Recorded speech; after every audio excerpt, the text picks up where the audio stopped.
issue that seems to have the church, its congregants, and society as a whole thinking about the truths found in the Bible, causing believers and unbelievers to consider and or reconsider the things they have heard, studied, believed, or read. Well, we cause churches to open or restart discussions on issues very often glossed over, ignored, or misunderstood. We take on various biblically based issues and influence issues and do our best to show Christians how we can advance through the Word of God. We are real here, and sometimes we even rock the boat. But at the end of the day, we use the Bible and constantly ask the question, what does the Bible say? This is a discussion where all views contend, but they may not stand the question or the test of what does the Bible say. Certainly, it is not a debate. So we just want to thank you for joining us. A special welcome to our listeners on love101.org, where we stream live, and welcome to those of you now joining us live via the Love 101 FM app, downloaded from the Google Play Store or the Apple Store. Abortion. That's the issue today on The Rock. But before that, I've got to give you a piece of my mind. And of course, I want to tell you, I have quite a bit I want to talk about today because I've been looking at some issues. I really don't know how we have laws in Jamaica and we allow people to just totally ignore them. Driving by a hospital, honking horns, or just being in a community somewhere, driving or just standing still and playing music with a whole bunch of cuss words. It just does not make sense to me that we allow people to do this. What this is saying to me is that our value system as a nation accepts these things. In fact, I'm at the point where I want to almost say, should we write in as a country and demand that the national word becomes some of those bad words? Because all of those things are being said every day, everywhere, in front of children, Christians, everybody, women, and nobody seems to care. At some point in time, we're going to have our guest today is from Jamaica Cause. We're going to have a cause. We're going to have to start speaking up, everybody, and saying, this cannot continue. How can you be driving down the road and playing a whole bunch of F words that don't say faith? They say something else, and they're just being played openly. Something is wrong. Apart from that, I also have a problem with radio stations that are now playing songs that they could not play 3 years ago on the radio. They're playing them and they're beeping out all the curse words, and it just really drives me crazy that these things are being allowed on the radio station. Something has to be done about it. The children, when I'm in a store somewhere and these songs are being played, the children are singing it without beeping it. Oh my gosh. So we need to take stock of our value system. Something I noticed this week that I've never mentioned before. A mother walking on the road with a child. And there are two things I want to say to the mother. Hold on to your picnic. Hold on to that child. But before that, I noticed several times this week that the child was walking on the roadside and the mother on the inside. Now, as a man, when I'm walking with a woman on the road, I walk on the outside, which is the roadside, as a gentleman. And a young man, I'm giving you a lesson in being a gentleman. But mothers, if you're walking with that little child, please understand this child gets distracted. This child looks around, might see something, a balloon, a toy in the road, and they just don't think about everything and may go zoop zap and go running after something. I want to just remind you that this child is your life. You're the one who's going to cry when you stand there over the casket and say, oh, if I had known. Well, now you know. Let the child walk on the inside, and whatever you have in your hand, put your phone down and hold your child by the hand, because they just might do something childish. They are children. Okay, the third thing for today. I think, Mr. Prime Minister, it's time to invest in stoplight cameras. It's time to invest. I know we want cameras across Jamaica, and I know we're developing Jamaica Eye, and I know we have a few cameras on the road, but I think that it's time. It's an investment. When we go to Canada and we're driving, I've mentioned this before. Jamaicans stop at the stoplights everywhere where the laws are enforced. In Canada, they have their lights and their stoplights. They have their stoplight cameras, and people know without a doubt if they break the rule, they're going to get something in the mail. I'm just sick and tired of seeing people pull up to the light and quietly drive across the light as if it's green when it's clearly saying red. I can't just understand the taxis pulling up and pulling over at the stoplight either. Something is wrong with our systems, and I really have to bring this up. What else did I say with this? Time to invest in stoplights. Taxis blatantly break the lights and also stop at the lights for pickup. Get the cameras out there. It's an investment. Will make a bag of money for the country. Finally, today, this one is dear to my heart. And why is it dear to my heart? Because it might impact people I know. I'm seeing buses. I'm driving through Waterhouse when I visit an elderly person on the weekend, and I saw one of those nice small yellow buses with about five people in the back. Wow! I mean, the entire bus is full. I see taxis full, and I'm asking myself the question: um, is there something wrong with the understanding of our people? Because you go in the car, you get COVID, you go home, you give COVID to your mother gives COVID to your grandmother, and then all of a sudden, one or two or three of you die. We don't need this to be continuing in Jamaica. We've got rules. So we've got to start saying to ourselves right now, listen, if you see the bus and the bus is full, I don't care how late you are, don't go in the bus. Save your life, save your mother life, save your grandmother life. And if you're like me, just think about your parents. Think about your life. Come on, guys. Think about your children. This is just too much, too far. And we really, really want to encourage people at this time to do the right thing. So if you see those taxis that are full, may I beg you, please. I wish I could say it like Nadine would say, because she just yard it when she's ready. May I beg you, do not go in the van. Don't go in the car. Don't go in the taxi. Save your life or save a life. The life you save might just be your own. You don't know who sit down beside you. That's all I've got to say this morning. This is The Rock. Remember, you can, as you listen throughout the program today, we're going to have some very, very big things to talk about. We're going to hear some different opinions. It's going to be all about abortion. Type in your messages on Facebook. Type in your messages on WhatsApp. Send your voice notes. On WhatsApp, it's 876 997 3125. That's 876 997 3125. And you can also give a phone call later on in the program. We're going to have a very special guest, Bishop Alvin Bailey, the man who called out the Olympian and said, well, Prime Minister, it's time to rein her in. Yes, he's our special guest. We're talking about abortion. We'll hear from a few other people.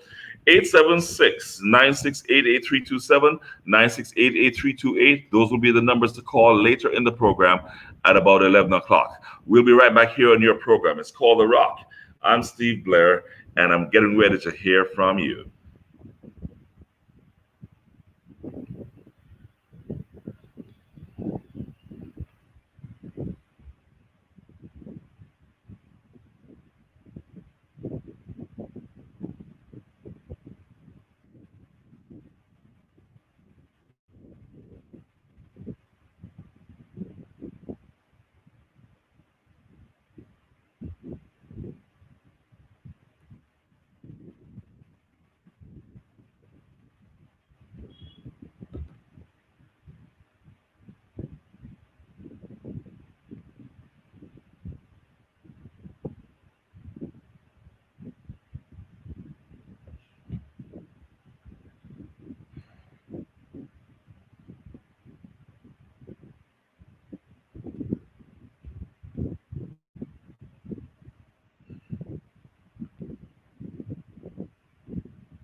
Welcome back to The Rock. I'm Pastor Steve Blair, and of course, we have a big show for you today as we speak about abortion.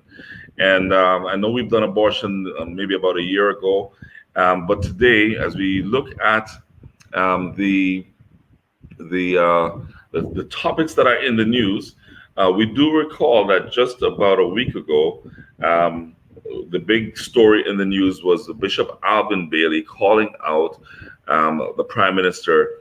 It says here in the papers last week, Chairman of Jamaica Cause calling on Prime Minister Andrew Holness to publicly condemn calls for the legalization of abortion, even as one of his state ministers is asking for the issue to be placed back on the parliamentary agenda.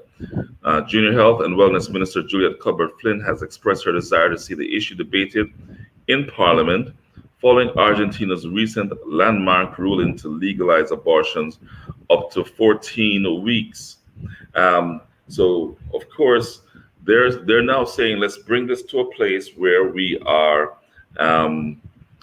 like everybody else. And of course, that is not what Bishop is saying. Bishop is saying we need to make a stand based on what we believe, or what we say we believe, and as a country, where do we stand? Joining us today to speak about this topic is Bishop Alvin Bailey. Bishop, welcome to the program. Good morning. Well, thank you very much. Yes, my brother. This is something that I have been a part of and I've followed for maybe 35 years. From my attended school in America, it's been an issue very much longer than that around the world. But here in Jamaica, I am not sure if people know where they stand on this issue. And when I say people, even Christians. You were brave enough a week or two ago, to ask the Prime Minister to have a serious look at where we stand and to let Jamaica know where he stands. Talk to me about this issue of abortion. Well, I think first and foremost, let me just say good morning to your listeners and good morning to you, and thanks for this opportunity to be on the program today, talk about a topical issue, important issue, biblical issue that has to do with our society and the people that we live with and among, and until the Lord comes, we'll be living with each other. Now, I find it necessary to define what the topic today is all about before we even talk about it, because I'm convinced that the nice sounding word abortion might be distracting. But the term abortion speaks to the deliberate act of killing an unborn human being in its mother's womb. No two ways about it. The deliberate act of devising a method using instruments, plan a time and place where a mother who has a healthy baby is invaded in a most inhumane and rather a way that, in my estimation, contravenes her dignity, and that child is killed by some method and plucked sometimes in pieces from that mother's womb, or be held with a bicep and be pulled from its attachment to its mother's womb. Of course, she would be anesthetized, be given an anesthetic, or the child will be killed before being pulled out. And there are different methods of killing this child in its mother's womb to perform this abortion. And the fundamental reason why abortion should not be allowed in any time and for any reason is that it's an act of an innocent human being killed, and there's no other way to see it. And in this country, the only record we have says over 20,000 babies are being slaughtered every year in Jamaica. And they're not being done by persons using homemade methods or butler methods. They're being done in institutions in this country. I'm also of the opinion why the call came that in any civilized society, will organize itself around giving the best possible and all human beings, including women in crisis and pregnancy, the best opportunity for life and for healthy lifestyle. And so to perform this act which is not guaranteed to secure the life of the mother, and certainly designed to kill the life of that baby. We should not be subjecting our persons to that. I'm also careful to recognize that the minister, the state minister, is calling for abortion and for the House to get on with it. Don't hesitate, get on with it, because there's enough talk about killing abortion. And in constituency, I have been in touch with church and people who are saying no to abortion. And the only statistics we have in this country that responds to the people's opinion, to the average man in the street, and most Jamaicans saying no to abortion. And this is not just abortion for some of the 5% or less than 5% reasons that are considered legitimate reasons. This is abortion on demand. If I want it and I don't want the child, I go and kill it. The man on the street said, dash your belly. And I'm saying to us, we cannot, in a civilized society, be permitted and legalize this kind of large-scale murder. What better are we than Hitler? And then the reasons why it's being discussed widely is in taking in consideration the less than 5% of abortion that is being done. Over 95% of abortion is abortion for persons who just don't want to carry this child. Other considerations are: one, if a woman is raped; secondly, if she gets pregnant as a result of incest, or as they say, if her life is endangered, which is less than 5%. The other 95% of abortion is abortion at will. And that is where the dilemma is. There's the other talk, my friend Steve, about the woman's body being violated. Well, I do not know that the child is really the same as the woman. She is carrying that child most honorably so, but that child is separate and apart from a different entity placed there by the act of fertilization. And if you ask me, where we stand, an act of God. And that child, when you would have violated the life of that child and killed that child, the Bible simply says, where I stand, thou shalt not murder, thou shalt not kill. And that's exactly against that background. Now, what made my response to the call so evident is that right on the face of the National Day of Prayer, when we had our two public leaders, all three state leaders, the Governor General, the leader of the opposition, and the Prime Minister, making statements that speaks to the epitome of morality, decency, and a society that I am proud to be a part of, as represented by the national anthem. And the Prime Minister take it to another level, and rightly so, as he passionately, some persons believe that he was preaching a sermon, Yes, passionately appealed to his nation about the kind of morality or immorality that would give us scant regard for human life, no respect for law and authority. And they would have tried everything, and there's still a wanton disregard, as even example he gave of a man pulling a prank on another man, and another man pulled the gun and shot 3 persons out of that family because of the prank. And he really decried that kind of behavior in a civilized society. And he said what Jamaica needs is a hardware, not a software that they have spent billions on, and a hardware that they have spent billions on, but on a hardware. And he asked the church to be a part of it. And in the face of that, the minister is saying we are to legalize the killing of over 20,000 children, unborn children in this country. Well, any man, any pastor who remains silent against that background is a heartless pastor. And I believe that there are those of us, many of us who know what we're talking about, and I feel a sense of speaking for a number of persons where that is concerned. The preacher of the day, the Reverend Dr. Peter Garth, cry out against the whole business of abortion also, because it is one of the scourge of our society in this civilized time. Steve, I heard a cry that she said Argentina has legalized abortion. Well, what we need to know is that it's not every country of the world that legalizes abortion. And as the world becomes more decadent and immoral, more countries will be legalizing and will be permitting abortion, even up to just before delivery.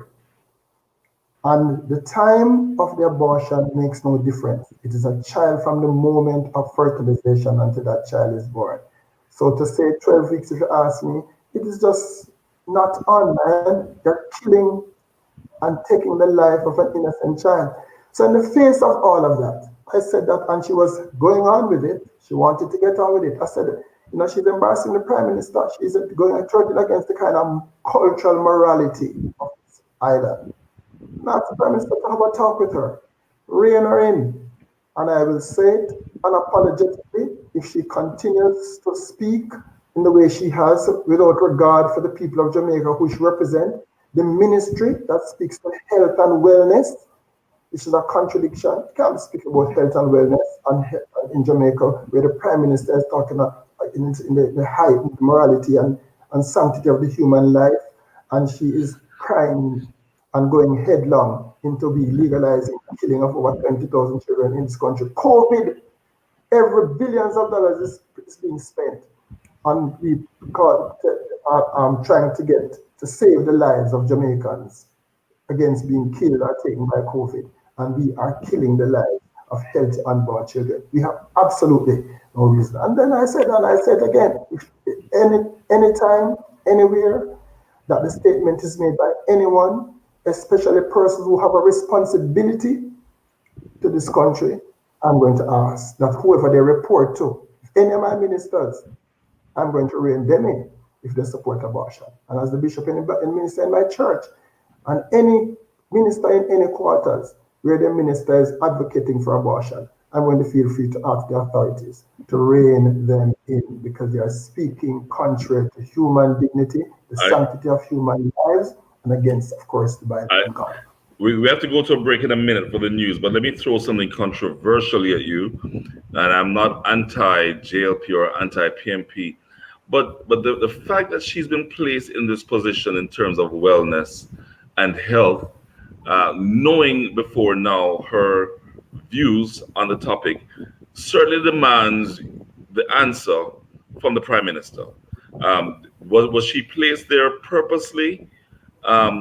Because of her impending or because of her desire to push something which is a health issue, or was she placed there because of her athleticism and her ability to talk about wellness? That's a question that we should push forward with and ask for as we make the demand, or as you and Jamaica Cause make the demand of the Prime Minister as to where he and Jamaica stands on the issue of abortion.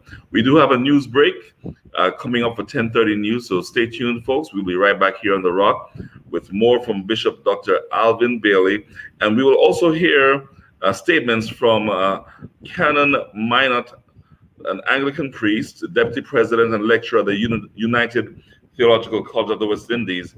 And we'll also hear from another priest, which is a good friend of mine from Canon, where we both pastored years ago, which is Father Sean Major Campbell. We'll be right back here on The Rock.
sorry, I'm on my computer program. I'll call you later.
Okay, welcome back to The Rock. I'm Steve Blair, your host, and you're tuned into The Rock on Love 101 FM. Today on The Rock, discussing the issue of abortion, our very special guest is Bishop Dr. Alvin Bailey. And what does the Bible say about this topic, and how big a topic is this for the church in Jamaica? Bishop Bailey is an evangelist at heart, a graduate of the Columbia Theological Seminary, where he completed his doctoral studies in ministries and new church development. The Caribbean Graduate School of Theology, and holds a master's in the Caribbean Ministries. The University of Technology with diplomas in engineering and an associate degree in industrial management. Also from the Haggai Institute in Singapore with certificates in advanced leadership and evangelism. Bishop Alvin Bailey is the presiding bishop of the Holiness Christian Church, Inc. for the years 2006 to 2012 and 2017 to present. He's the senior pastor of that lovely church in Portmore, the Portmore Holiness Christian Church, since 1996, a former national director of evangelism and a former national youth director. Sadly, he's a recent widower, father of two daughters, and is also who are married, and a proud grandfather of two grandsons. So here to discuss the issue with us once again, as he did in the previous time before the break, abortion. What's the issue? Some like the progressive Christian and the pro-church movement feel it's a woman's right. And so in America, they say the woman should have the right to choose. And more conservative Christians lean more to the pro-life movement and feel it's straight up murder, that abortions are wrong under any circumstance. We'll talk about it with Bishop Dr. Alvin Bailey. You can post all your comments on this topic on our Facebook Live, The Rock broadcast, or send us a WhatsApp message or voice note to 997-3125 using the hashtag The Rock, and voice note should be no more than 30 to 45 seconds. Make sure you turn the radio down in the background so we don't hear Stevie B talking in the background or our guest, and we'll share your comments through the program. Welcome back, Bishop. Thank you very much, Herro. Yes, sir. So we reached out to two other ministers who gave us comments. One of which I did mention earlier was Canon Minott, who is an Anglican priest, the deputy president, and lecturer at the United Theological College of the West Indies. He had quite a bit to say, and so we'll get a clip from him for about 7 minutes. So let's hear what Dr. Minott had to say about abortion.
Are we supposed to be hearing Bishop Minott?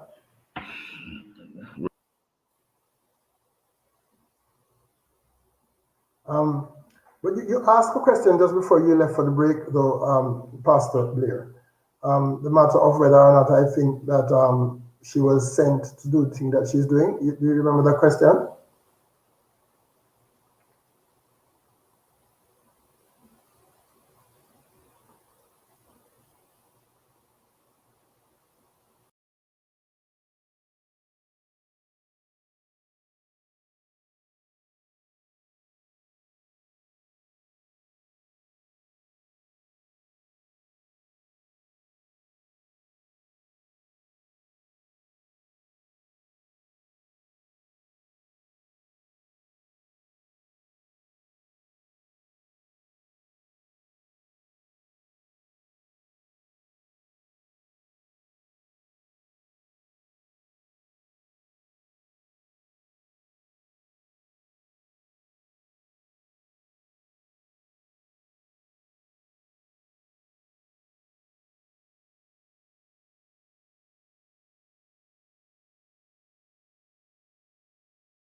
Sure.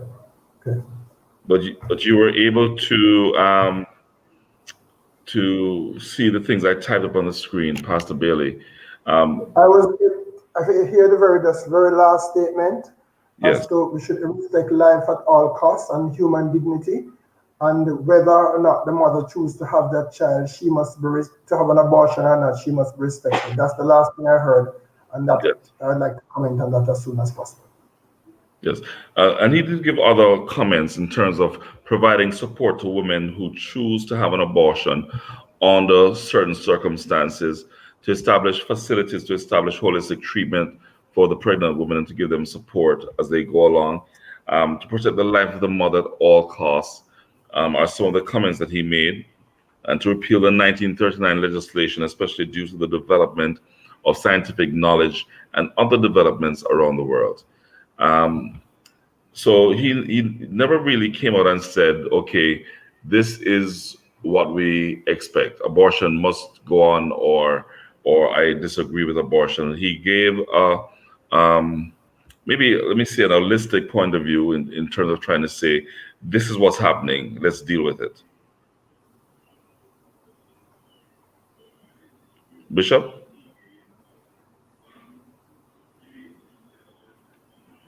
Hello? Well, some of what you said, not everything, but would you like me to comment now? Yeah, go ahead. There is no place in the minds and practice of Christianity to kill a person, and more so to kill an innocent life. In fact, I was waiting to hear among the number of persons for whom we are to have regard for their personhood and for their human dignity, for there to be mention of the unborn child. That unborn person is a child, that unborn that is being neglected and which we are planning to butcher or to kill is a person placed there by the will of God, and we cannot overlook it. I am saying we must separate the issues. Killing of an unborn child, there's no place in a civilized society. We have passed a law not to kill murderers. We are decrying the wanton killing of persons who feel that they have been offended by others.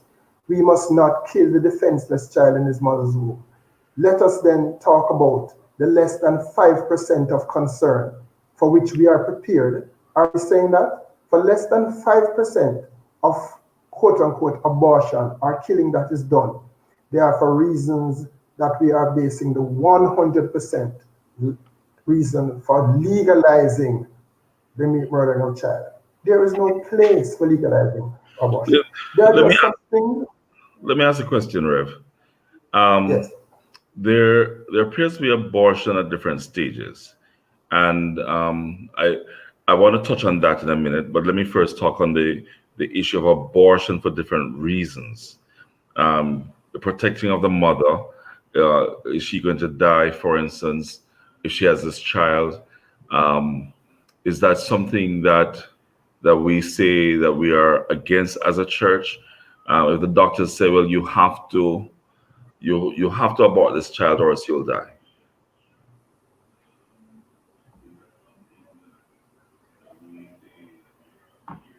Bishop?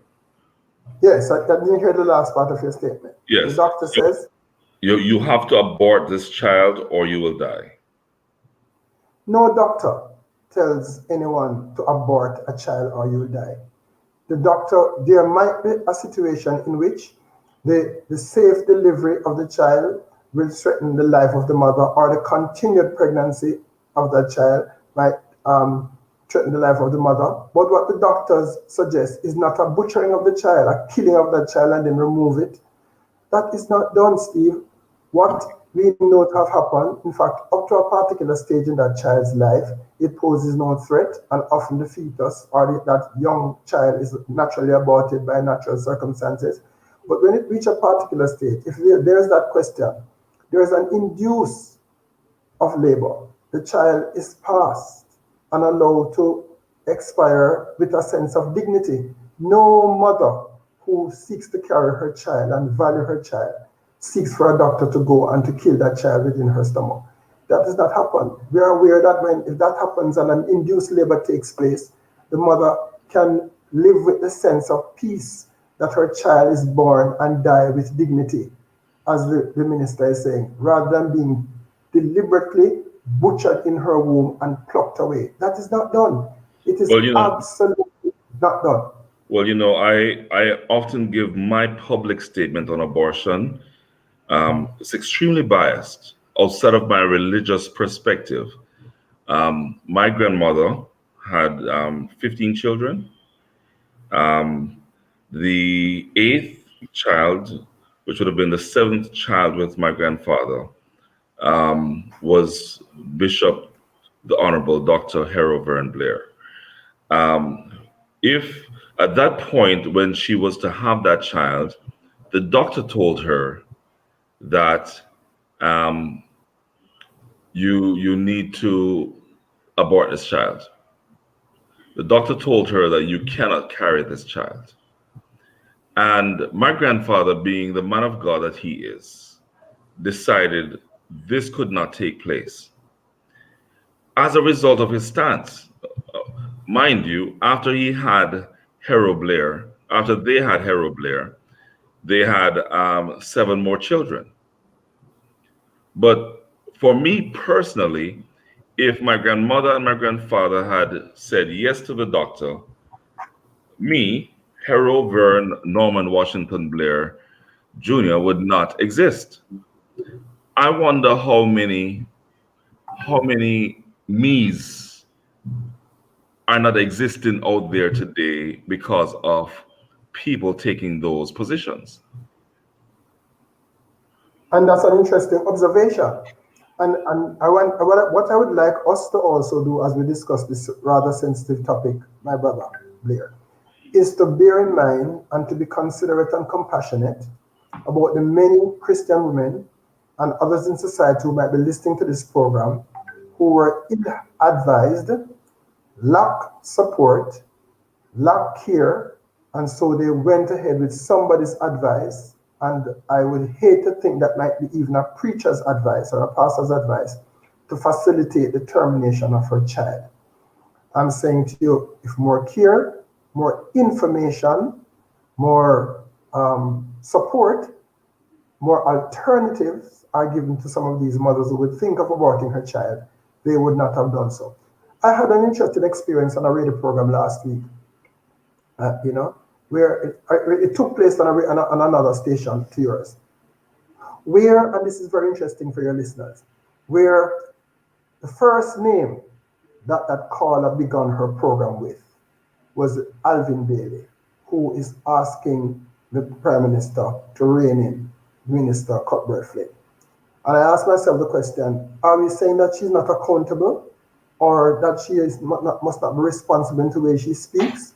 And since the argument is freedom of speech, for her to say, permit the killing of over 20,000 babies, don't I have freedom of speech to say that she must not be allowed to be saying these things publicly? Well, all right. But at the end of that commentary that involved my name, the first caller, Steve, on that program was a tattered voice, a passionate young woman who declared herself to be can't walk. She was abandoned by her mother on the sidewalk, neglected by her father. She was not hungry at the time because she has food, but she needed somewhere to live. In fact, she sounded as if she was deformed. And from all indication, she was trying to find her father. And that caller on that radio station was very compassionate, humane, extended all compassion at the highest level, and even mentioned the fact that that mother should have been spanked, chastised in some way for having discarded this faint voice. She lamented, the fact that or commended herself that she waited because the voice was so slow in beginning after she said hello. And I said to myself, let me say, in the Christian circle, the Spirit spoke to me and said, that voice, that person that was protected and cared for and compassion was extended to her by that caller, by the caller, represent every reason why people are aborting children. So there are some churches too. If you're on a religious station, we're on a Christian station, that tells if you detect that the child is deformed in the mother's womb, abort that child. That woman on that radio program represents a child that would have been aborted if the abortionist had gotten a chance to counsel her mother. That child represents discarded by her father, not wanted by her mother. That is what characterizes children that are being aborted today. That's a child that was not given up, who is to be given up for adoption. That child would have been aborted. In other words, as far as the people who are the proponents of abortion are concerned, somebody that matched that voice on that radio program is only good dead. And if she was discovered by them before that, they would have recommended her extermination. I'm saying to you now. Go ahead. I'm saying she represented to me, to the abortionists and those persons who are the proponents, killing lives if they are not wanted, if the mother don't want them, if the mother feel her body is going to be disfigured, if in fact she's not worthy of society, she's going to be a liability to society, or she's going to be deformed. All those reasons, Christians who are listening to your program, are the reasons why the abortion is set to kill the children before they are born. When I heard the interviewer talking to that woman, she represents what a society is all about, to care for its less fortunate. She gives us an opportunity to love, to care, to have compassion, to protect. She represents everything that Christianity is all about. And we are to protect all persons who are less fortunate. Don't kill them and pass a law that kills them before they are born. We are to give our exercise our God-given responsibility. So no pastor, preacher, prophet, priest, or king cannot stand on a biblical foundation of advocating for the legalization of abortion. Yes, we have seen them and extend compassion to them in our counseling session. Okay, Reverend, we're going to take a break. But before we go to the break, let me mention this. I would prefer to see us deal with the mindset of our people, the 8,000 teenage pregnancies, the thoughts and the teachings on sex, the openness and the music and the nastiness that we allow publicly. We've lost our values, and therefore, hence comes the needs for so many of these abortions, because people look at self as a free-for-all. But before that, we're going to go to a break, and when we come back, I will ask the question, where does the church stand on this issue?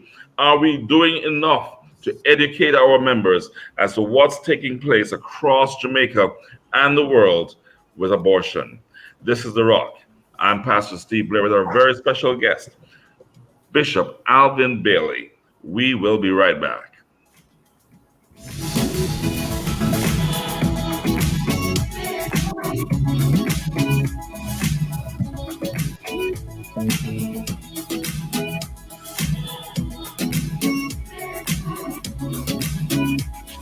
You, brother, I really reality too. You know, see? What are your style that? Well, every Tuesday at 5:30 p.m., I have to listen to the program. Which program that? Campus Connection on Love 101 with Pastor Stevenson Samuels and Floyd Wilson, where they speak about school, education, student loan, and so much more. And I get to call as well. So at the part there, the program I wait on because I have some burning issues. Well, me have got tune into this Tuesday then at 5:30 p.m. on Love 101. Yeah, that's a one campus connection. And that's a one from campus. Young people are God.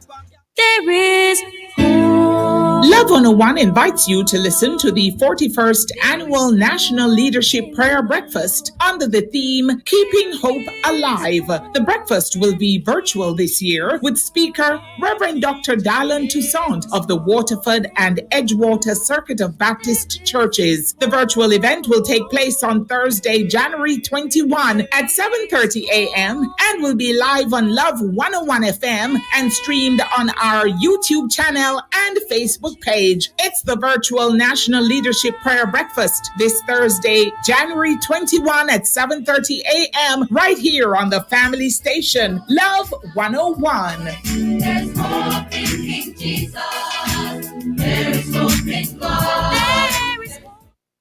If you're visiting Kingston and need a place to stay, the Shirley Retreat Hotel is the ultimate choice for the best value. Located at 7 Maven Avenue, Kingston 10, the Shirley Retreat Hotel is the perfect location for accommodations, meetings, conferences, and special occasions, with all COVID-19 protocols in effect. Enjoy a special 20% discount on all rooms. Call 876-946-2679. That's 876-946-2679. The Shirley Retreat Hotel, where authentic Jamaican hospitality and great value awaits you. Psst, come closer. I want to tell you my secret. My son wears his favorite shirt for everything, and no matter how much he runs, jumps, and plays, it always looks like new and smells really good. My secret? I use Suavitel Superior Care. Keeps my family's clothes as good as new. Suavitel, as soft as a mother's love.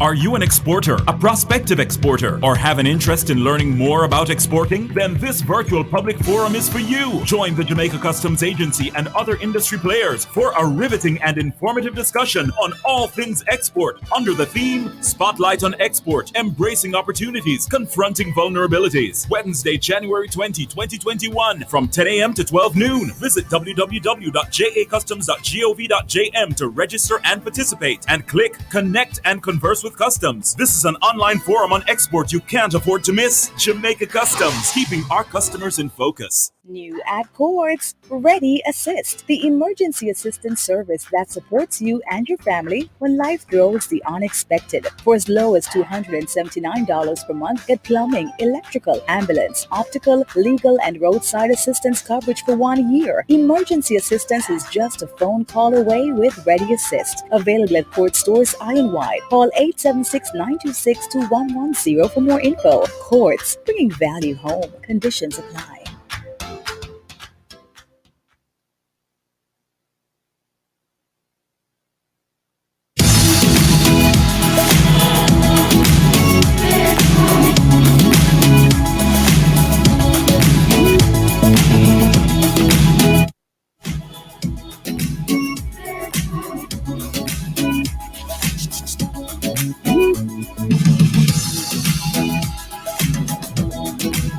Welcome back to The Rock, everyone, and I'm Pastor Steve Blair. This is your program today. We're looking at the issue of abortion, and where does the church stand on abortion? What does the Bible say about this? Is this murder?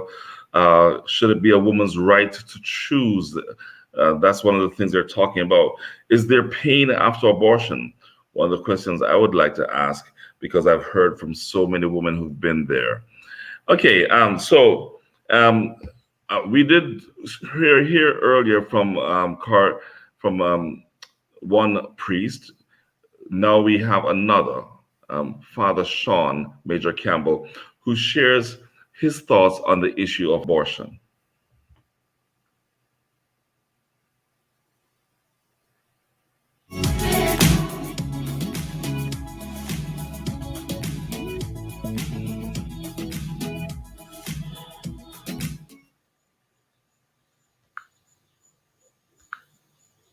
The matter of abortion is never an easy decision. It calls for serious and informed reflections on the part of any girl or woman faced with such a challenging consideration. It is quite in order for a legal framework to be sought in the interest of proper oversight and professional counseling that may assist the individual in coming to a decision. Life is much more than simply black or white issues. There are shades in between. The answers to life's questions are not always easy. May we surrender to God's compassion in the midst of the temptation to judge, condemn, and further marginalize poor women who are often the victims of this act, which criminalizes those whom the system forces underground to seek illegal abortions. May we together seek an approach of openness, truth, and a legal, safe context for women seeking to make these challenging decisions. Well, challenging decisions, certainly. So much happening around the world, so many fights, so many places being burnt down. Not as big here in Jamaica. Bishop Alvin Bailey is our guest. Bishop, have we turned a blind eye to this whole issue? If you didn't bring this issue up in regards to the comments by the state minister, maybe there would be no discussion on it today. Bishop Bailey? Yes, the last part of that statement was a bit blurred. Right. So I was saying, have we turned a blind eye in Jamaica? It's a big issue in America. Places are being burnt down. People are fighting. It's a big issue in the political environment there. It is not an issue here, it seems, because if the state minister was not chided by you recently, we probably would not be even talking about this. Is it that we're too silent? Is this an issue in Jamaica? Well, you played a clip a while ago, which must not go unnoticed. Absolutely not. And I want us to know that abortion, again, must be made known. What is abortion? An abortion is the deliberate killing of a person. And to legalize abortion, or for us to find an amicable way to do abortion, or just a nice way of saying, find another way to execute that child that it seems humane. There's no inhumane way to be inhumane or to be ungodly for that matter. The Bible says, thou shalt not kill. That's a healthy baby in 95% of the cases that we are giving someone permission to kill. The problem is not that child. The problem is maybe the circumstances that has caused that woman to be pregnant. The problem could be that person, because the previous speaker spoke about the person who has been marginalized and who subject themselves to the dignity of society's conditions. Let me say, and I'm aware that I'm speaking as a Christian and primarily to a Christian community, that we are not the world. We are the salt of the earth, the light of the world. We are here to give life, not to take life. We are here to support those persons who are less fortunate, underprivileged, poor. And we do, yes. So we can't advance a cause to find a nice way to give a professional opportunity to do an execution. It is like us saying murder again, but then find another way other than using the gallows at Spanish Town. Yes. There is no condition, circumstances, or person that we should subject to killing that woman's child in her stomach. Let us look at the alternative. And I'm saying to you, yes, I'm aware that there are some persons who are going to be doing it without our consent, just like adultery or stealing. We'll never be able to stem some of these deviants because persons will seek opportunity. And there are despicable doctors who might way, and that should be known, that this is a big money thing. It's a big money thing. Abortion is many persons who are legitimately performing abortion are doing it for big bucks. Remember, the statistics we have is over 20,000. I wonder if we hear ourselves. Over 20,000 babies are being butchered. And if you were to even, and I hate to think about it, take out the 5% that they claim are legitimate reasons, and another 95% of those 20,000 babies that there was no reason to kill those babies. And yet I'm just wanted to make sure that I'm saying that under no possible condition. And there are many mothers who would change their minds. Because, Steve, when we counsel the people who have done abortion, what we find is that abortion has instilled a second trauma on that already traumatized person. And I'm talking about the 5%. The 5%. What is the mother whose child has to be, has to be delivered before it reaches the 9 months because of some medical endanger? What gives her a sense of dignity under carrying a guilt is that her child is allowed to be born and the child dies on its own without being butchered by some carefully executed doctor. The very thought of it being killed inside of her and removed is abhorred by most mothers. What carries the guilt? Many times when a woman, and if we are to look at it, when somebody goes to do an abortion, and that woman lies on that table. When she gets the first injection, there's no turning back. Yeah. Because that child is killed. And then they proceed with the barbaric act of removing that child. And that is where the indignity is done. And the tears fall down the side of her eyes. But she can't move. She's instructed not to move. It makes no sense she moved at that time. I've spoken to And so many many women. I've spoken to so many women who've told me that the memories of that moment has never departed. In fact, I remember looking at a video when I worked at CPTC 30 years ago on an abortion, and that has never left me. Apart from that, the whole thought of the pain and the emotion. One lady said for over 20 years it has remained with her. And yet I am not even trying to play on anybody's conscience or to make these women, as I was saying earlier on, we need to extend compassion for these persons out. But we must not, because many persons are seeking legalization in order to feel a sense of being given an amnesty for the things that they have done. There's no amnesty for having done any wrong at all. What the Church of Jesus Christ needs to advocate is not rehabilitation and amnesty, but redemption and atonement, where somebody must be told that we believe that the blood of Jesus Christ, God's Son, can cleanse you from all sin and guilt of anything that you have done, especially when you are ill-advised. There are many women who are lamenting that they have given in to some recommendation of a man who never wanted that child and provided the money, a doctor who thought it best because her social condition is not permitted, benefiting from the expense, from the cost of doing that, a preacher, and I hate to think that some pastor would turn a blind eye and tell a woman to do what you have to do, because I don't think any minister could open his mouth and tell a woman to go and do an abortion.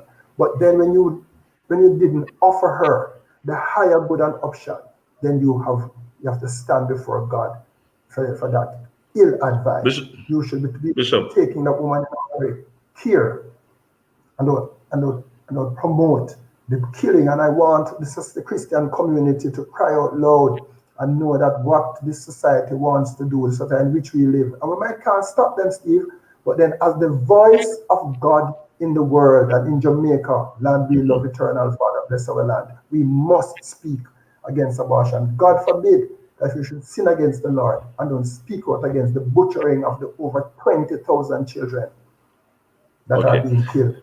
Minister Jess Cast says, I've come that they might have life and have it abundantly, which we know is John 10:10. And Cast says, because I value life and I believe Jesus values life, I value the choices that give us the type of life that we need. What we find today, I'm looking at some stats here. 30% of Southern Baptists in America say abortion should be legal in most circumstances. 50% just about of American Catholics, and of course there are statistics there because they're very involved in the issue, agree that abortion should be legal in most or all cases. Have we done enough as a church to educate our people as to what you are saying, that we are the salt, we are the light? Have we done enough? But maybe I should ask another question. Let's start over. Where does life begin? Because the whole issue of abortion I'm finding today goes all the way. People want to have abortion down to the very last trimester. Where does life begin? What is life? Life begins in the mind of in the intent and purpose of God. I believe that, before you were formed in your mother's womb, I knew you. It began in the mind and intent and purpose of Almighty God. When that child is placed there, God is in control. God made it to be so. And it begins at fertilization when it takes place. But then you mentioned some statistics which must not go unnoticed, because we look to these first world countries as examples and mentors to the things we do. And clearly, even what is happening in the United States of America now is reason to conclude that they are no longer the moral compass by which we must govern our life, if ever was. And so many nations, by the things that they agree to, is just convincing us that this is the kingdom of the world, but we are the kingdom of God's dear Son. We believe that the sanctity of human life doesn't speak to the life before it was born. The same reason why you cannot kill a child above 12 weeks old or just before it was born, which in fact is done in some countries, even moments before the child is born. We can in fact kill that child, and it's legal in some places, as close as possible as the country that is having this uprising now. There are places like that.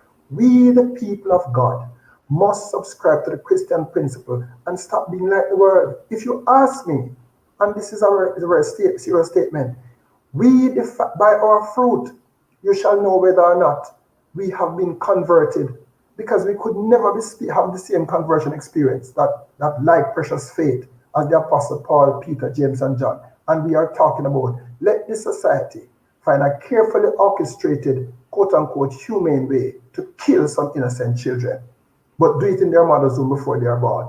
Don't allow them to come, because if they come, they might be a problem to society and likely to be somebody who society has to care for and extend their love.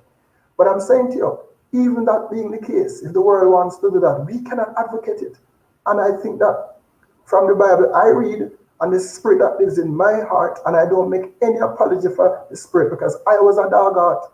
And there's a time in my life where if I had gotten somebody pregnant, I would have recommended that. There was a time in my life. But then salvation was brought to my heart, and it makes the difference. And right now where we sit, I don't see anywhere in the Bible my relationship with the Spirit, and I believe I don't apologize or indeed have any kind of second thought as to my conversion, my relationship with the Spirit, and my fullness in the Spirit. And I'm saying to you, there's no way that any preacher can advocate for the killing, the butchering, slaughter. I want to go to the Bible for a second. And listeners, I would like you to listen to me. The Bible is so important to this program. Exodus 21, verses 22 to 23. When men strive together and hit a pregnant woman so that her children come out, but there is no harm, the one who hit her shall surely be fined, as the woman's husband shall impose on him, and he shall pay as the judges determine. But if there is harm, that's to the child, in the womb, then you shall pay life for life. Exodus 21, verse 22 to 23. And I should also mention some other verses here, listeners. In Jeremiah 1, verse 5, before I formed you in the womb, I knew you. And before you were born, I consecrated you. I appointed you a prophet to the nation. David says in Psalm 139, verses 13 to 16, for you formed my inward parts. You knitted me together in my mother's womb. I praise you, for I am fearfully and wonderfully made. Is there something missing here? And Pastor, on my program, I like to bash churches, so please forgive me. Is there something missing here with the church, that we're not teaching our members that life starts before we come out of the womb, and that everything inside of that womb, the Bible describes as a reward to mankind? Well, we cannot make into convert those who are not converted. But we need to teach them, sir. We cannot redeem or teach the unteachable.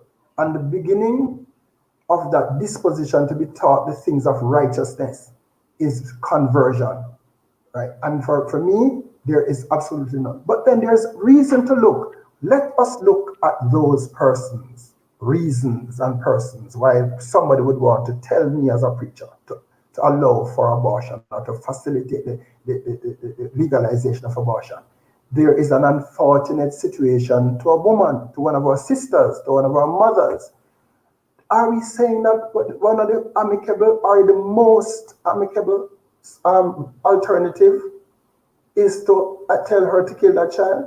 And then that is the less than 5% of persons I'm talking about here. Then 95%, and I will not allow the society not to hear my voice and the voice of those of us who are speaking about it, that most of the abortion, over 95% of the abortions that are done without any consideration to any possibly ill of the mother or the child. Persons who say, I don't want it, I'm going to discard it because I'm not ready for it yet. The other 5%, I'm saying, that 5% is worthy of our protection at all cost. We are worthy, and we should never, it is immoral. And the Prime Minister saw that. I believe every well-thinking person said that. And where education must be for the church and where pastors must use the opportunity to educate their members is to understand that the means doesn't justify the end. The fact that the lady is poor and can't support a child, the fact that she has been raped and subjected to the indignity of a man's misguided man is not the reason to blame that child and to kill that child. In fact, many children of rape, and I'm not justifying or letting a man go free for having committed that out of order act and cruel act on any one of our women. But there are many children, their mothers who choose an alternative, and some children who are playing a significant part in our society are the product of rape and incest. There are many who would have been killed if they are deformed, who are now Floyd, maybe our minister, Floyd in the People's National Party, that blind gentleman would never have been alive if the abortionist had its way in his time. And there are many, and that is the hypocrisy of a nation that I'm not surprised about, where we speak loftily and seem to protect those persons who are deformed and destitute and give our charity and make people know how we are giving and provide house for Mavis. But then, if Mavis is pregnant, or if Mavis' mother had gone to the abortionist and those cruel bastards while she was pregnant, she would not be alive if her mother had gone to them. Get real. I'm saying to us, the church, let us have a heart. Let us. So Bishop, I'm the kind of person where I'm a challenging person. Is it time for the umbrella group of churches, a group that you've been a part of, and the denominational heads looking at their own churches to pull pastors in and begin to look at some of these topics together and say, this, we know we don't all stand on the same page, but here are the facts, here are the numbers, here are the issues. Because not every pastor is going to sit down and understand that there are 20,000 abortions in Jamaica, that all the facts that are out there are there. And most pastors are just preaching, God wants to bless you. Now, at the end of the day, it becomes very important for us to sit down as a group and learn about the issues, hear from different people, and I won't say train the minds, but at least educate the minds of the leaders who then can, because they can't educate the church if they're not being educated. These are very important things for us to look at. Well, the time is right. The time is right. The time is now for more than one reason. One, the time is right because we have a prime minister that is advancing morality and advancing the sanctity of the human life. The time is right because we have a state minister who is opposing her boss and is talking something else in principle. Well, do we know that she's opposing the boss? Do we know that she's opposing the boss? That's just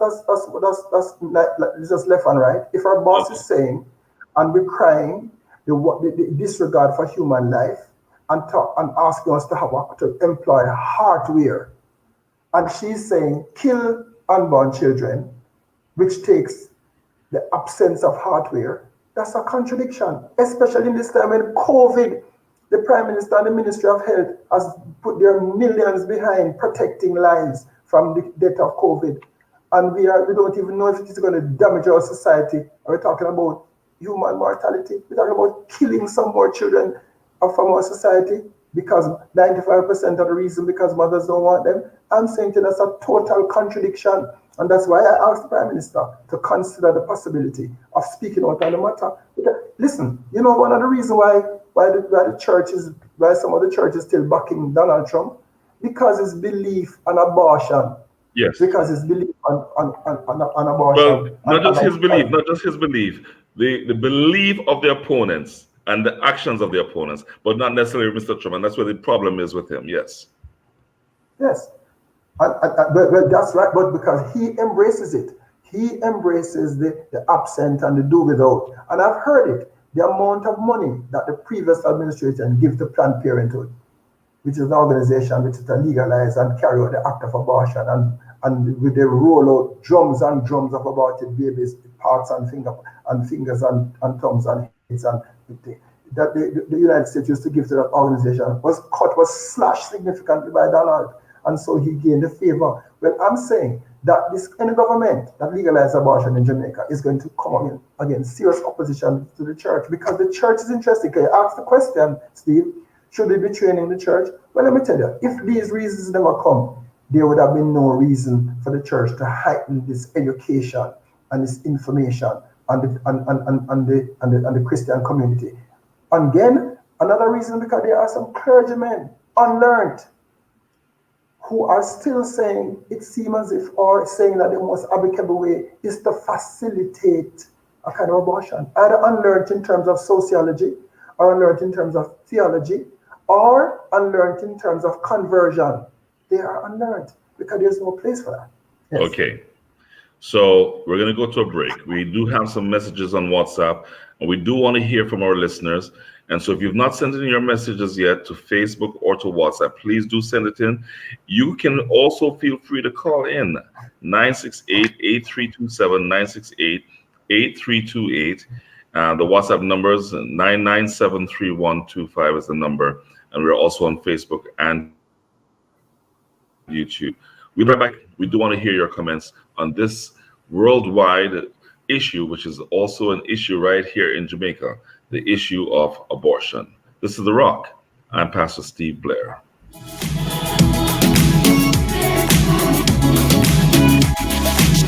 Healthcare workers are working very hard to ensure lives are saved and people recover quickly from COVID-19. But their work is becoming harder because you're not wearing your mask, washing your hands with soap and water, or using hand sanitizer, and you are not maintaining physical distance. Let's limit the need for hospital beds and ventilators. Do the right thing. Cover your nose and mouth with a mask. Practice good hand hygiene and maintain a physical distance of 6 feet between you and others. COVID-19 is not over. Protect yourself while protecting others. A message from the Ministry of Health and Wellness.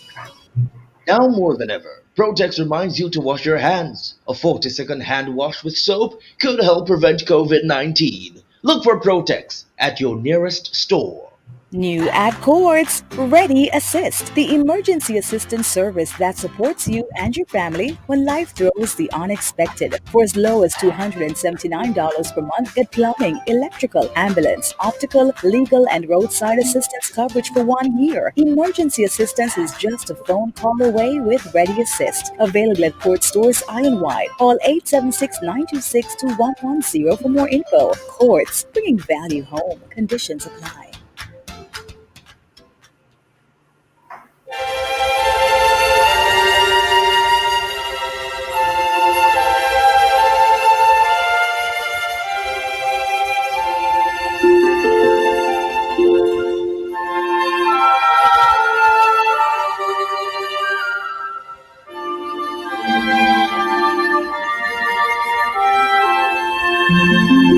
We have been asked to announce the deaths of Kenneth George English, Kenneth George English, Uncle Joe, Blackie, KG of Newland Heights, Uwerton, St. Catherine, died December 8, leaving wife Laura, 6 children, grand and great-grandchildren, 3 sisters, 1 brother, nieces, nephews, other relatives, and friends. Body of Kenneth George English, Uncle Joe, Blackie, KG, leaves Sunset Funeral Home, Uwerton, Saturday, January 23, to the Uwerton Cemetery for funeral service and interment at 1 p.m.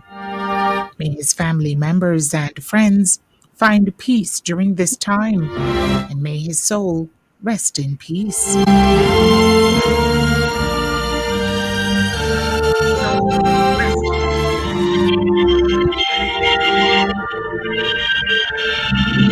Blair, good morning and to the staff in love, right? This is Pastor Brown. I do not believe in abortion. I don't believe abortion is a good thing, Pastor Blair. You see, sometimes some young girl get pregnant, and maybe that's the only seed they will ever conceive, right? Never again will they conceive another seed. And they get rid of that, child. And then later down the line, they don't get to have another child. I know it happened to a lady. She was pregnant and she got rid of the child and she never have another child.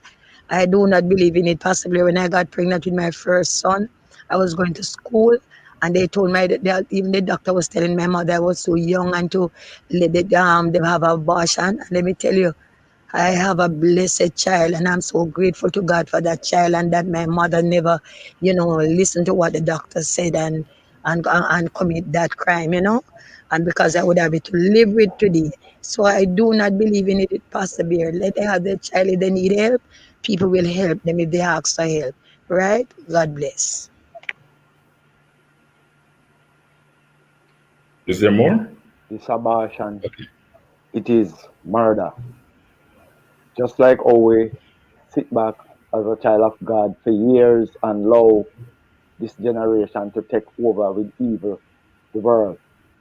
And we sit silently, the church fail to do the job that God wants it to do, to speak out about these things.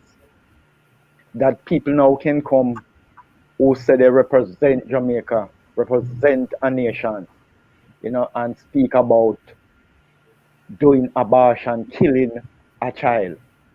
Because Good morning, Pastor Blair. I'm listening to the program on abortion. I'm against it. My cousin got pregnant at 12, and her mother go through all the shame with society. Nobody never interfered with her, but she took that girl, and she loved her even more, her daughter. She sent her back to the woman's center, and from there, she have the baby. The mother took the child from her and sent her back to school to do her exams. And she went to Martin. The mother, she went to England. She took up the little girl while she was still in Jamaica at high school. And the little girl went up in England and win everybody to Christ. Every single soul in her household to Christ. So can you imagine if her mother had put her through this abortion process? Can you imagine what would have happened? They wouldn't be safe. They wouldn't be safe. Yeah. So we must look at really respect ourselves and our children, right? And respect them dignity. Yes, I made them go through with whatever. Teach them not to have sex before the time. Teach them to respect.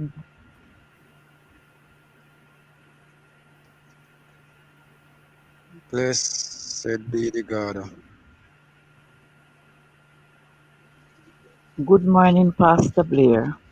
I have been listening to this very, very interesting program. Pastor Blair, I know someone who have committed abortion, and that is over some 30 years ago. And look here, sometimes that person is saying she wonder what that child would be like. She wonder what that child look like. But she was young and she did not want to carry the baby. She did not even want her parents. I don't even know if until now her parents know that she was pregnant and get rid of that child. Good morning, Pastor Blair, and morning to your guests. I don't see why the government would want to legalize abortion. Abortion is murder, straight, and I will make no apology for saying that. Isn't it? You taking a life of an unborn child is no different from a man going out there and shooting a child. Same thing, same murder. Isn't it? Abortion is sin, abortion is murder, and if you legalize abortion, that means you're legalizing murder, crime. Thank you very much. Good morning, Pastor Blair and your guest. I agree with the pastor. Any minister, whether gospel or minister of the government, agree with the abortion, they are not fit to lead us because they are not setting any example. They call in the fetus, say it's not a life. It's a life. We was a fetus and our parents bring us. And if they did get rid of them, they wouldn't be here to making that law now. I have 7 children and people criticize me when pregnant with them because I get pregnant so fast. And they are here. I bring them and they are good people in the society now. So I agree with the pastor. Thank Good morning, Pastor. I'm listening to your program, and to me, abortion is a no-no. I can remember getting pregnant with my daughter. I didn't even know. His father didn't even know, but for safety to him, he bring a shandy and nutmeg that I must cut it and drink it. And I did tell him a piece of my mind. Right now, my daughter is 35 years old.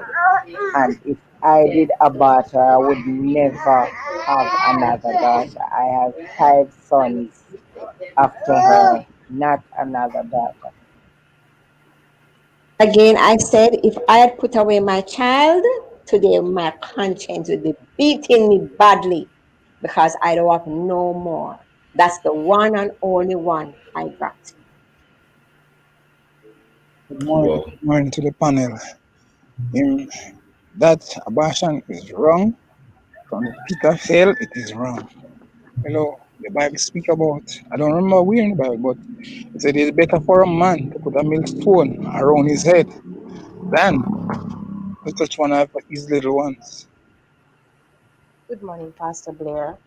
I'm in total disagreement with the whole act of abortion. However, there ought to be more measures put in place as it relates to helping and counseling and nurturing somebody that has been caught into a certain situation where they are thinking about abortion, because most of the times these parents does not want to actually commit the act, but because of the pressure of society, the pressure from peers, the pressure from parents, yes, they have gone ahead and they have made mistakes like anyone else can. But for somebody to be there to nurture them into that situation and to help them out, to help them to find a way and to ride out the storm of it so that they can come through and become proud of themselves later on instead of pushing them down. Too many persons are looking down at persons at times when they have made a mistake, as if we are not all we are not all sinners and we have not been in a certain situation before that nobody else has even known about.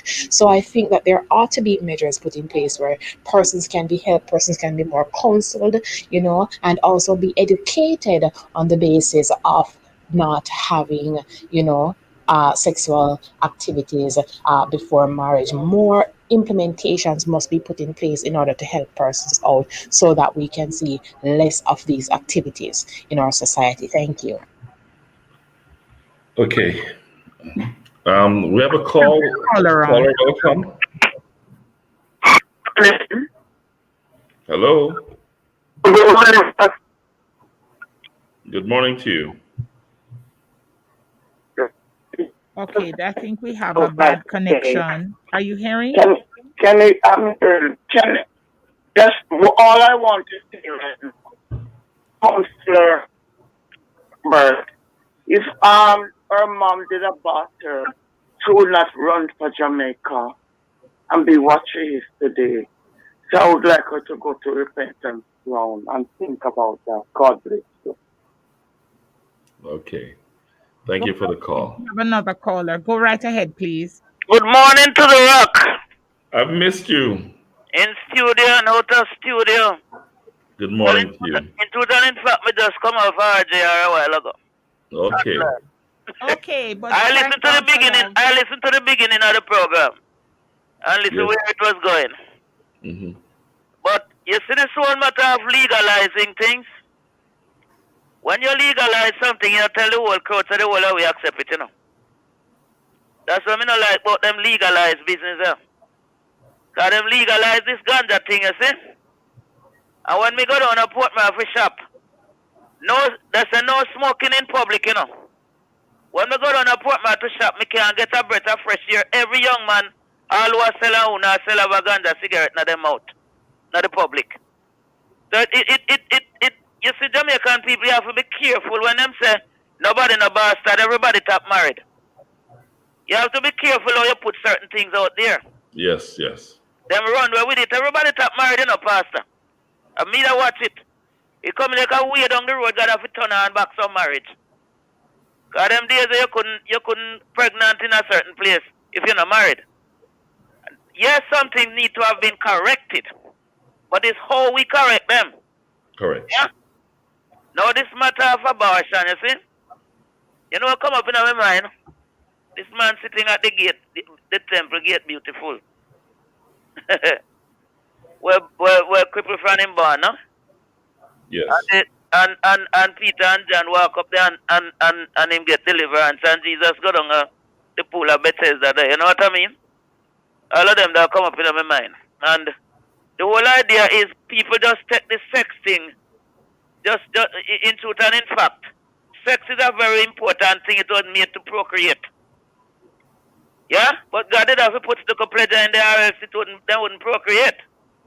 But it's like all them deal with the pleasure part of sex. Yes. I went on a program, one night program, where the program start with it's all about the product. It's all about sex. That is how the program starts. And God said, get on to it. And my song was, it's all about the product of sex. Yeah? Not the pleasure of sex. The product of sex is causing problem now. Now you can't tell me you're gone in the Almighty Parliament because Eternal Father bless the land. But warn the politicians them and tell them careful what them going to the Almighty Parliament with, you know. Yeah? Eternal Father bless the land, guide us with. This nation was placed in the hand of the Almighty from the Union Jack went down. And I'm sending a warning to all of us that don't go into the Almighty Parliament, me tell them nothing for care, so I don't mean they go discuss it. Because them something that we've got burn up city for. And for you go legalize abortion, you know what go happen, sir? Eh? Them people just go do it for the fun of it, you know. Huh? That's so true. You have to understand the people where you're leading, where you're ruling. Them action, them reaction to things. And a more judgment than one down, yeah? Oh, righteousness exalt nation, sin is a reproach to any people. They must go. The rest of we can control with sexuality. If you can't control it, ask God to lock it down, man. He will lock it down, you know. Yes, ma'am. He will lock it down. Tell him how you feel. You can't mind me only on the street one day tell the other one say, me don't know what to me just want sex so. So she tell the other vendor, you know. Mr. Peter talk to her about based on what the other lady was saying to her, I couldn't get to intervene. But what she was saying to her was not, me not think that would help her. These are things where you come and you say, God, you put sex down me, can't manage it. Control it. Help me control it. But you can't just fling yourself all over the place, Pastor. Eh? That is true. And that go on all in our church circle. The sex thing is the sex thing I have some writings here about the sex demon hierarchy, you know. It's a hierarchy of demon, you know. What influence them kind of things, you know. Sexual immorality and what? It take down Samson, it take down David, it take down Solomon. You notice what it take down? It no respect for nobody. Them demons there. That's true. We've got to wrap now, but that is the major point that I will be wrapping with in a few minutes. Yes. That whole issue of how we view that sex issue. This sex issue is a demonic thing. We have a lot of writings there about it. All right. It's influencing that sexual immorality is a destruction to nation and everything. Okay, thank you as always, my dear. We look forward to hearing from you next week. That's how you can get through. All right, then. We'll make time for you, man. Bishop Bailey, We're going to take a break and come right back and give you the chance to wrap up. And I do have to bring one more thing to your attention. Um, some say there's a need for the legalization of abortion because of the ever increasing illegal abortions and what it does to people. We'll talk about that when we come back here on The Rock.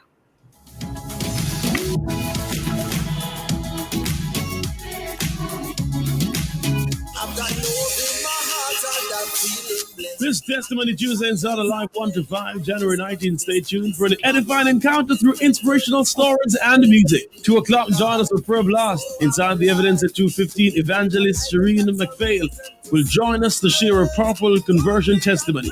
Then at 3 p.m., we go behind the pulpit of Pastor Michael Dixon of the Darlaston District of Seventh-day Adventist Churches in Westmoreland. All this and more comes alive this Testimony Tuesday on Love 101, the family station. Good morning, Pastor Blair. I'm coming from a family. My parents, mother and father, have 19 of us. And none of us have ever gone with the law. And with that 19, we have 5 that is deceased. And the rest of us are all serving the Lord, having our own family and living godly life. So I am totally against abortion. Because when you look at even Moses' mother, when Moses was, all the guys were to die, the baby boys, Moses' mother hid his son and sailed him in the river. Good morning, Auntie Nadine. Good morning, Pastor Blair and company.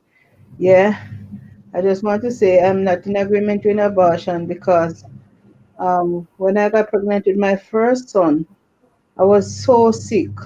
The doctor said if I keep that child, I am going to sick. And I was sick, and he said that child was going to give me a lot of problems. Yes, he did growing up. And my son is now 34-year-old. I didn't even know that it was sin.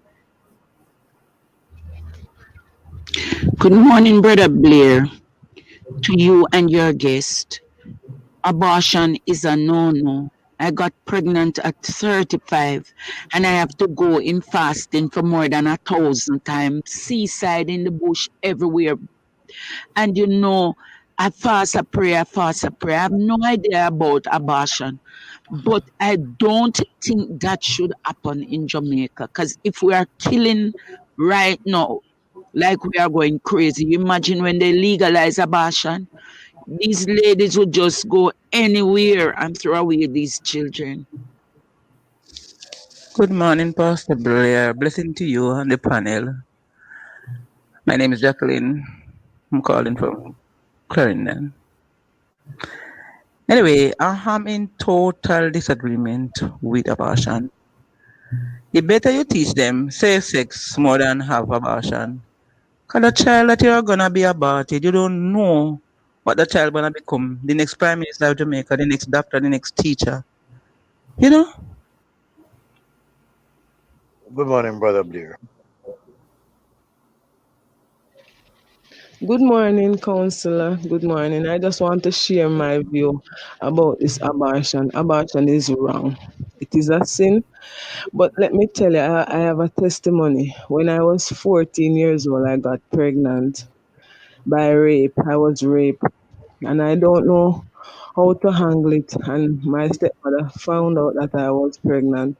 She took me to a doctor and they decided to do an abortion. I didn't know what was abortion.